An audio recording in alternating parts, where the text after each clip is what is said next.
যে ভাই আমাদের থেকে কিছুদিন আগে 14 প্রো নিছিল। তো এই যে 14 প্রোটা একটা প্রবলেম দিছে, যদিও এটা ফোনের ওয়ারেন্টির আওতাভুক্ত না, তারপরও আমরা দিচ্ছি যে ভাই ফোনের হয়তোবা থার্ড পার্টি কোনো কেবল ইউজ করার কারণে, তাড়াহুড়া করে চার্জ দেওয়ার কারণে এই যে চার্জিং পোর্টের দাঁত ভেঙে ফেলছে। তো চার্জ হচ্ছে না। হ্যাঁ, তো পরে ভাই বলার পরে যেহেতু মানবিক দিক বিবেচনা করে ভাইরে আমি এই যে আরেকটা ফোন দিছি, পুরাটা রিপ্লেস করে নতুন আরেকটা ফোন দিয়ে দিছি। তো ভাই আপনি নিজেও তো বুঝতে পারছেন যে এটার জন্য ওয়ারেন্টির আওতায় আসা যায় না নাকি? তো আমরা যে আপনাকে ফোন চেঞ্জ করে আরেকটা ফোন দিলাম, তো আপনি এটা কিভাবে দেখতেছেন, মানে কেমন লাগলো আপনার? আলহামদুলিল্লাহ অনেক ভালো লাগলো, যেহেতু ফোন রিপ্লেস পেলাম।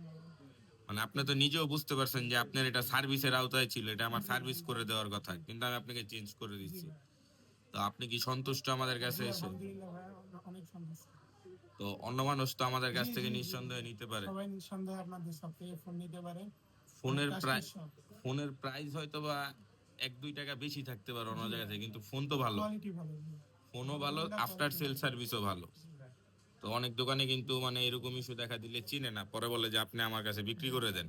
তো আমরা তো এমন কোনো কিছু না বলিনি। ভাই, আপনাদের ব্যবহার আলহামদুলিল্লাহ অনেক ভালো। তো ভাইকে কালকে সারাদিন সময় দিয়েছিলাম যে আপনি সারাদিন এটা চেক করেন, ইউজ করে পরে নিয়ে যান। তো ভাই কালকে এটা চুজ করছে, ভাইয়ের ইচ্ছা মতো আমাদের কাছে 3-4টা ডিভাইস ছিল, দেওয়ার পর ভাই এটা নিছে। তো আমাদের শপ হচ্ছে Jamuna future park, level 4, block A, shop number 39C। Phone আমাদের কাছ থেকে সবসময় অথেন্টিক পাবেন, আর আমাদের আফটার সেল সার্ভিসটা আলহামদুলিল্লাহ আমরা চেষ্টা করি সর্বোচ্চ দেওয়ার। তো আজকে এই পর্যন্তই। আসসালামু আলাইকুম।